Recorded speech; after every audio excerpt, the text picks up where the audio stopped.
Welcome to another History Wanderer video. In this video, rather than look at me, I'm going to be flying a Crate assault craft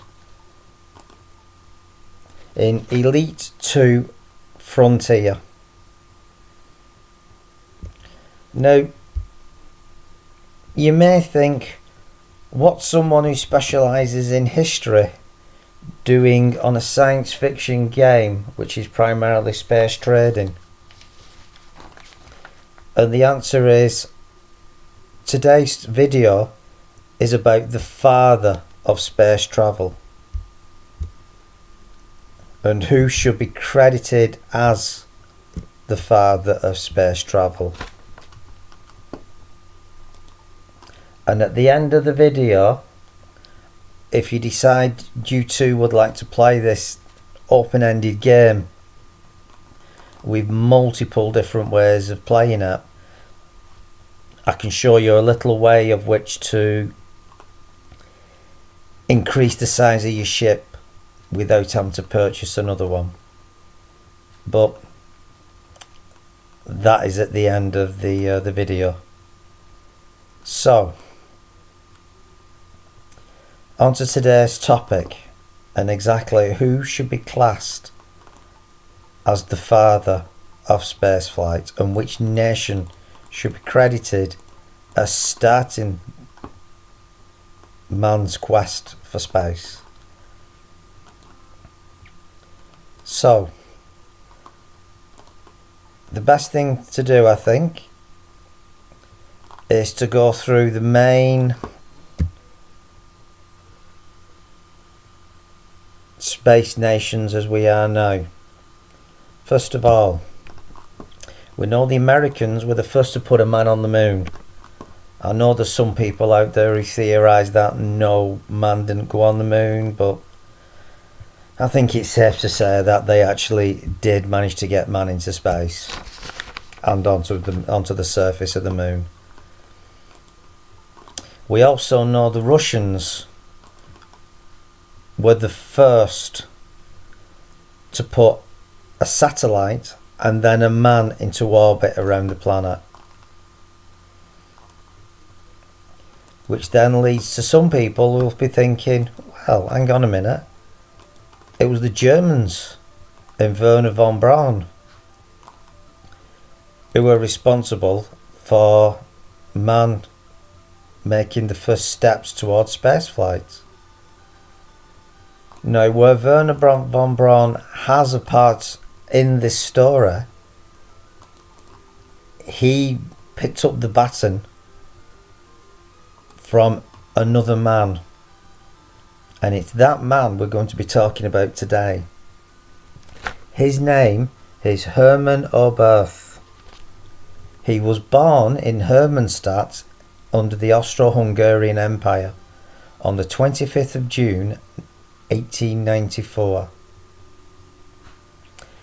He lived a normal life of a boy of his time until at 11 years old he read a copy of Jules Verne's From Earth to the Moon, and it so entranced him that he actually memorised it word for word, and it became the sole focus of his life.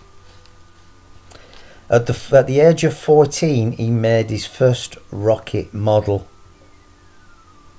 and he also invented the concept of what's now called multi-stage rockets.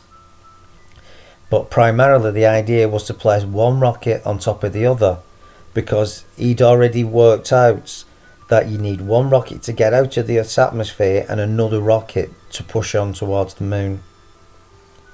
Unfortunately, he was never in a position to build the rockets, as he never had the resources to get past his original pencil drawings. In 1914, to make a living, he started to study medicine until he was drafted into the army in 1914 and was in a standard infantry regiment that fought on the Eastern Front against the Russians, until the army discovered his medical training and sent him to their medical corps. But even then, in his spare time, he still worked on rocketry, on liquid propellant rockets particularly, of which one he had that had a range of up to 180 miles. To show how much thought he had, he was also working on the theory of weightlessness. After the First World War, he moved to Germany and applied for a PhD, but his doctorate was rejected as the university said his ideas were too utopian. Basically, his theories were so advanced that they couldn't comprehend what he was putting into his paper. So in 1923, he actually published the work himself in a 92-page book called The Rocket into Planetary Space. He then worked on this until 1928, until he made a 429-page book, of which he then called Ways to Spaceflight. Then came his major breakthrough,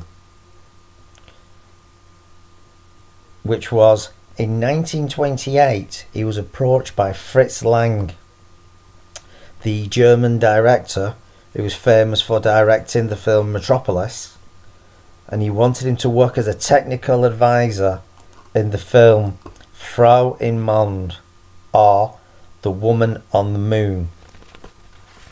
And this film you can still watch.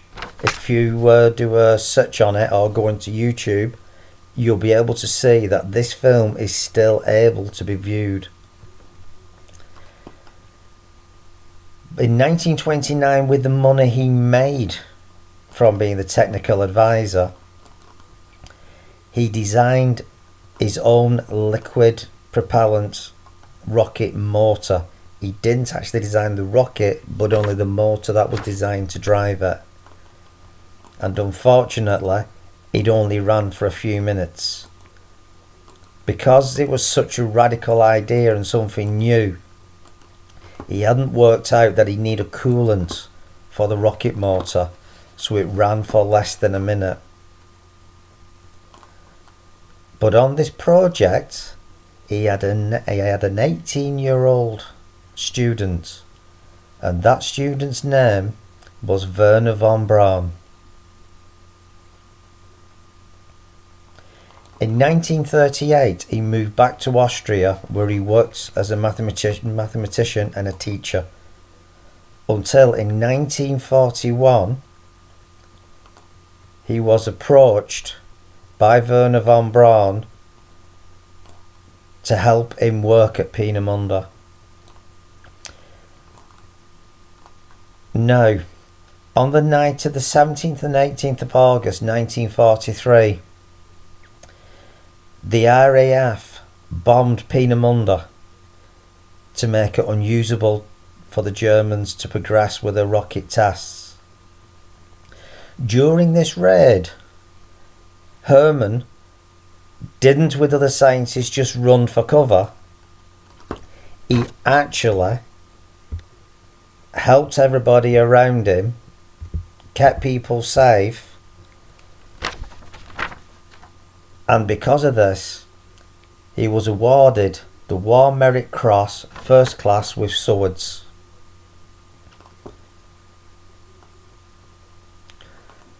Once the rocket's testing site had been moved to the under the mountains, he was requested to work on the solid fuel rockets, of which were particularly used for ground-to-air defence. At the end of the war, he was living in Nuremberg, and in 1948 he moved to Switzerland as a consultant and also as a writer.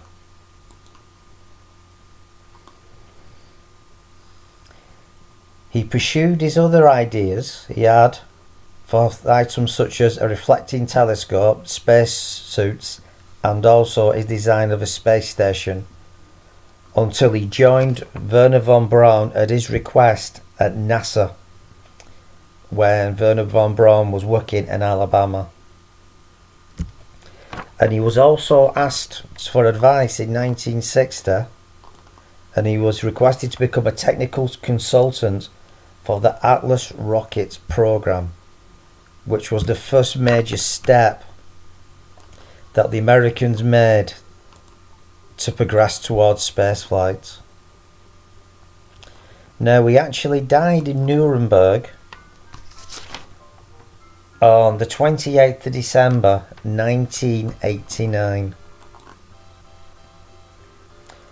But before he died, he had successfully watched not only the Atlas rocket being launched, but he also observed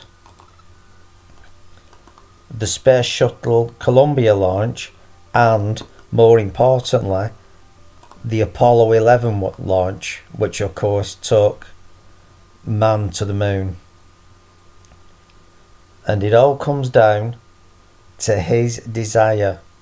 Even though he lived a life full of setbacks and people knocking him and saying what he was doing was totally unachievable, he persisted right until the end of his days. And although most of his work has been overshadowed by Werner von Braun, it was Hermann Oberth who actually started everything moving in the first place. Now, back to the game. And I said I'd show you a way to make your ships a little bit bigger to get more equipment. So all you've got to do on this is on your icons at the bottom, on number 3, you can press the 3 on the keyboard if you wish, or just click through. And when you get to your cargo inventory, all you have to do is carry 1 ton of rubbish.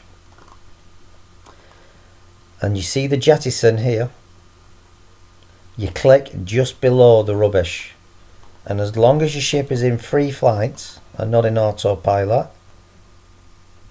you can click on it and click just underneath, and you can see the figure and the minus increasing as you're going. So what you're doing for every click of 1 ton, you're creating another ton of space in your cargo. So if you look back on this, you can now see on the scanner all the alleged jettisoned items. But as I say, what that's done is it's actually made the cargo area of your ship larger. So that's it for this video. I hope you enjoyed it. I hope you now give Hermann Oberth the credit for the father of rocketry as he deserves. And thanks for watching this video. If you liked it and you'd like to see more, please press that subscribe button and ring that little bell. And in the meantime, thanks for viewing and enjoy the rest of your day.